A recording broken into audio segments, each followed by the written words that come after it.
En ese momento, ¿cuánto? Chico, tú me miras un poco porque entre las pastillas que me dieron para dormir y el calor que tengo, en cualquier momento me acuesto arriba del altar. Y me quedo dormido yo. O termino hablando de las 3 carabelas de Cristóbal Colón. Para acá, para acá, para acá, para acá. No, lo que quiero es que me dé. Bueno, pues, esta es una clase mía un poco extraña. Yo esta clase nunca la voy así, pero la verdad que hoy es un día raro para mí. Después de eso, ¿cuántas copas faltan? ¿No? 2, la copa de las alabanzas y la copa de Elías. Resulta que si un judío no termina la cena pascual completa, no renueva su pacto con Dios para el año que viene. Impensable que un judío deje sin terminar. Así está bien, ahí está bien. Imposible que un judío deje sin terminar. Si ustedes van a misa y después de la colecta el sacerdote se quita los hábitos y se va, ¿qué dicen ustedes? Ustedes dicen, aquí algo grande tiene que haber pasado. ¿Ustedes oyeron misa? No. Si nada más que llegó hasta la colecta. La cena pascual se tenía que terminar, si no, no se renovaba el pacto con Dios. Después de esto, faltaba la copa de la alabanza y la copa de Elías. Sin embargo, Jesús después de esto dice, se levanta y dice, vámonos al torrente de Cedrón. O sea, dejó la cena pascual sin terminar. ¿Ustedes entienden eso? La cena pascual se quedó sin... A mí me gusta que la gente... ¿Ustedes saben por qué los protestantes le dicen a la gente que digan amén? Para saber si están despiertos. Por eso yo le hago preguntas a la gente para ver si ustedes están despiertos. Por eso hago que repitan. La cena pascual se quedó sin terminar. Están despiertos. Jesús sale del aposento alto. Jesús sale del aposento alto. Atraviesa el valle del Cedrón, dejando la cena pascual sin. Luego entonces no habían renovado el pacto con Dios. Se va al huerto de los olivos. Jesús dice en la copa de la redención, se me olvidó, Jesús dice en la copa de la redención, no volveré a tomar de esta copa hasta que no esté en el reino de mi Padre. Jesús no toma la copa de la redención, la da, Él no la toma. Tiene que estar ¿en dónde? En él. Reino de su Padre. No toma la copa. Jesús llega al huerto de los olivos, se tira sobre la piedra inmediatamente. ¿Y qué comienza a orar? Aparta de mí. La palabra original no es cáliz, es una agregación de la Biblia para que se entienda. Lo que Jesús decía en arameo es, aparta de mí esa copa. Es lo que decía Jesús. Y empieza a orar, aparta de mí esa copa, aparta de mí esa copa. Nadie ha relacionado. ¿Ustedes saben qué copa decía Jesús que no quería tomar? La tercera copa. La copa de la... Fíjate, Jesús dice, no volveré a tomar de esta copa hasta que esté en el reino de mi Padre. Llega al huerto de los olivos y empieza a decir, aparta de mí esa copa. La copa de la... Jesús sabía que tenía que tomar la copa de la redención, pero Jesús sabía lo que le iba a costar tomar la copa de la redención. Y en esa batalla que suda sangre del terror y del miedo, porque tenía miedo, porque él sabía lo que le iba a costar la copa de la redención, porque él era verdadero Dios, verdadero hombre. Esa batalla dura hasta que Jesús diga, pero que no se haga mi voluntad, sino la tuya. Ahí se acabó la batalla y comenzó la redención. Fíjense que las palabras de Adán y Eva fueron, nosotros no vamos a hacer tu voluntad. Adán y Eva dijeron, nosotros vamos a hacer nuestra voluntad. Hombre y mujer.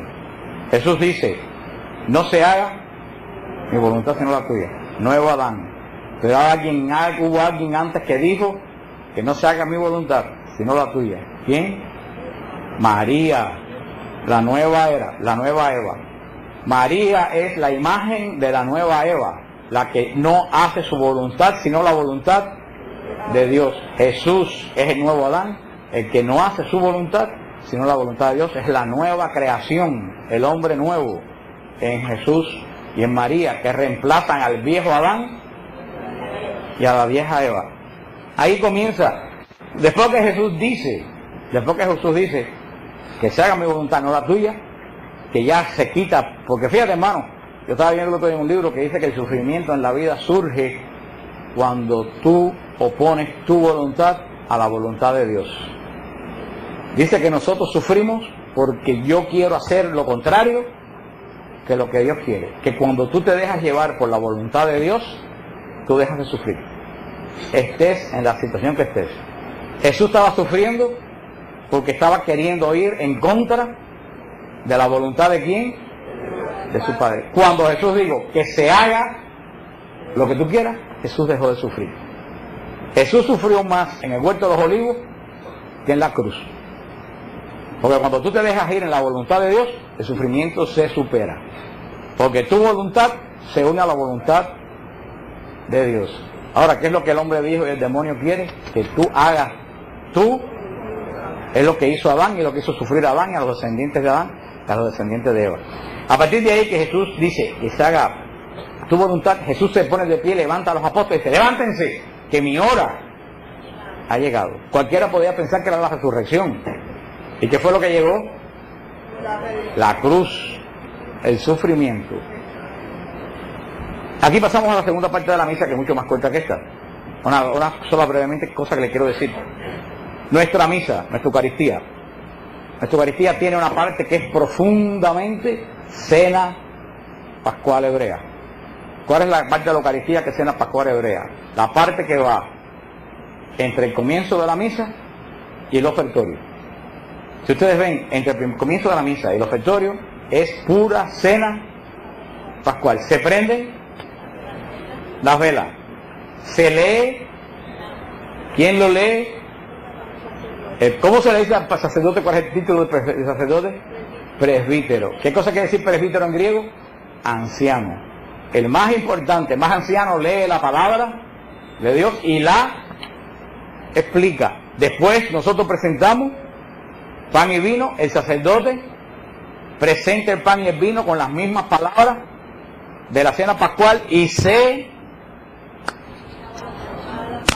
eso es pura cena pascual, porque Jesús hace la primera Eucaristía dentro de una cena pascual, porque el Éxodo dice que la cena pascual hay que celebrarla hasta el fin de la historia. La cena pascual hebrea tenía sentido de liberación. ¿Qué celebran los judíos con la cena pascual? Que fueron liberados de la esclavitud de Egipto. ¿Qué esperan los judíos con la cena pascual? Que el Mesías de Israel retornará. En la misa cuando tú vas, es la nueva cena pascual, ya no en la antigua alianza, sino la nueva. ¿Qué celebramos en la primera parte de la misa? Que hemos sido liberados de la esclavitud del pecado y que estamos esperando el retorno glorioso del Señor Jesucristo. Por eso es que la misa, antes se decía voy a oír misa, nosotros no vamos a ir misa, nosotros vamos a ¿qué? A la celebración de la misa. Nosotros, porque la cena pascual es una celebración. La misa es una celebración solemne. La misa es una celebración, es la fiesta de los que hemos sido redimidos por la sangre de Jesucristo. Y la primera parte de la misa nos recuerda que nosotros somos continuación ¿de qué pueblo? Del pueblo hebreo. Ahora, en todo este revolú que yo expliqué aquí de la cena hebrea falta algo. Y falta en el Evangelio. ¿Qué cosa es lo que falta? ¿Cuál es el centro de la cena pascual hebrea? El cordero. El cordero que se mataba, con cuya sangre se pintaba las puertas. Como diciendo que en esa casa había entrado la redención. En la cena pascual no hubo cordero. El cordero solamente se podía matar el día antes de la Pascua, que ese año iba a ser el viernes a las 3 de la tarde. Pero había una ley en la Mishnah que decía que la persona que se iba a ir de viaje o que tenía situaciones poderosas podía adelantar la cena pascual. Jesús adelantó la cena pascual para el jueves. Por eso no había cordero, porque el cordero que día había que sacrificarlo viernes. Y también con mucho propósito, también en la cena pascual no había cordero porque Jesús iba a ser el cordero en forma de pan y de vino. Esa es la primera parte de la misa, nuestra celebración Yo me pregunto muchas veces si los que van a la misa, de verdad, van a la misa celebrando que han sido liberados. Muchos de ustedes que ven en este ministerio han sido liberados de la droga, del alcohol, de su familia. Yo quisiera pensar que cuando ustedes van a la misa, ustedes van a celebrar esa liberación.